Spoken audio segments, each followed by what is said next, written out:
चलिए दोस्तों शुरू करते हैं आज का वीडियो। आज की वीडियो हम बताएंगे कि स्विच और सॉकेट को आपस में कैसे कनेक्ट करते हैं। वैसे तो बहुत सारी ट्रिक आपने देखी होगी, लेकिन मैं आपको एक यूनिक तरीका बताऊंगा और सबसे आसान तरीका बताऊंगा। आप चाहे सॉकेट राइट हैंड साइड में हो या लेफ्ट हैंड साइड में हो, उससे कोई फ़र्क नहीं पड़ता। मैं आपको एक ऐसा तरीका बताऊँगा जिसमें आप आसानी से समझ सकते हैं।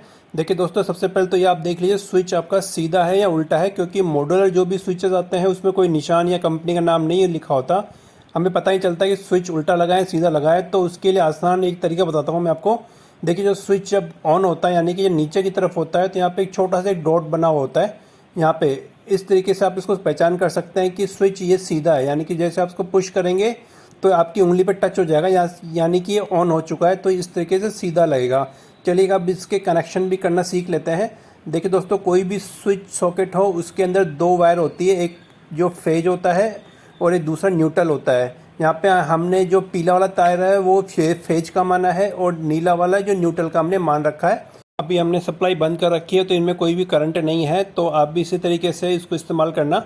देखिए दोस्तों, सबसे पहले जो वायर है वो हम न्यूट्रल का लेंगे। हमें जो भी कनेक्शन करना है पहले न्यूट्रल से ही चालू करना है। आप देखिए सॉकेट में यहाँ पे एल लिखा हुआ है और यहाँ पर लिखा हुआ है एन। अब आप समझ गए होंगे कि एल का मतलब लाइन होता है और एन का मतलब न्यूट्रल होता है। तो न्यूट्रल को हम इसके अंदर कस देना है। एन वाले टर्मिनल में ये हमने न्यूट्रल टाइट कर दिया है, कस दिया है, और इसी वायर में हम न्यूट्रल देंगे।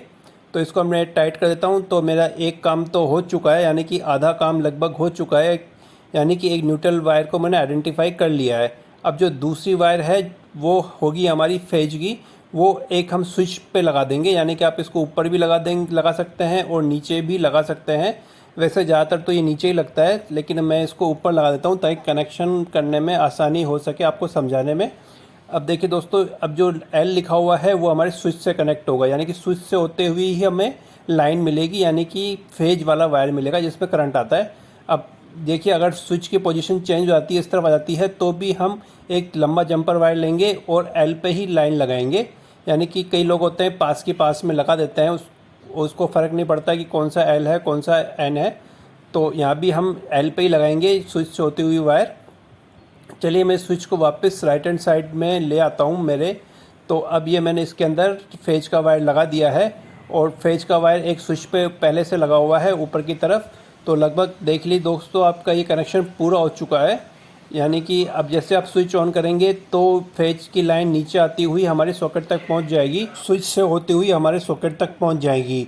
और अब हमारा सॉकेट तैयार है पावर सप्लाई देने के लिए। तो दोस्तों, कैसा लगा आज का मेरा टॉपिक, प्लीज़ कमेंट जरूर करिएगा। दोस्तों एक आखिरी बात, यदि आपको अर्थिंग वाला वायर लगाना है तो अर्थिंग वाला वायर सबसे ऊपर लगेगा मोटे टर्मिनल पे, यानी कि वो ग्रीन वायर जो अर्थिंग का होता है वो यहाँ पर लगेगा।